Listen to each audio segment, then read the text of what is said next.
Qui n'a pas déjà essayé d'utiliser des mots compliqués ou des mots de jargon technique pour paraître plus expert ou plus crédible en réunion? Eh bien, une expérience montre que c'est une fausse bonne idée. En fait, quand vous parlez avec des mots compliqués, on estime que vous manquez d'assurance.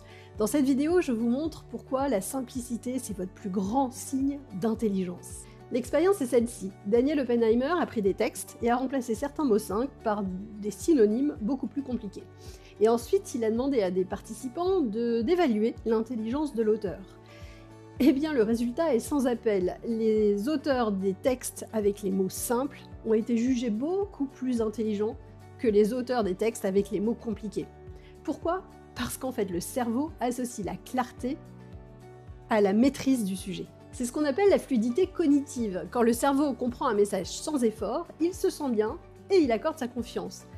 A l'inverse, si votre équipe doit sortir un dictionnaire à chaque fois qu'il lit un de vos mails ou ne comprend rien lorsque vous parlez en réunion, eh ben le cerveau se fatigue, se méfie, et là on vous dévalue.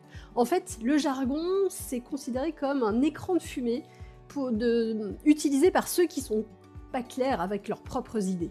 Mon conseil, la prochaine fois que vous présentez quelque chose, une stratégie, un feedback, fuyez les anglicismes inutiles, évitez les termes techniques pompeux. En fait, si vous n'êtes pas capable de présenter votre projet à un enfant de 10 ans, c'est que votre idée n'est pas encore tout à fait claire. La vraie expertise, c'est de tout rendre compréhensible. Donc à chaque fois que vous pouvez remplacer un mot hyper compliqué par un mot simple, faites-le systématiquement. Vous allez voir, votre crédibilité va grimper en flèche. En résumé, parler simple, c'est être brillant. Le jargon, c'est pour les autres. Et je suis Valérie, votre fournisseuse officielle d'énergie pour changer le monde, et je vous donne rendez-vous demain pour l'épisode 46.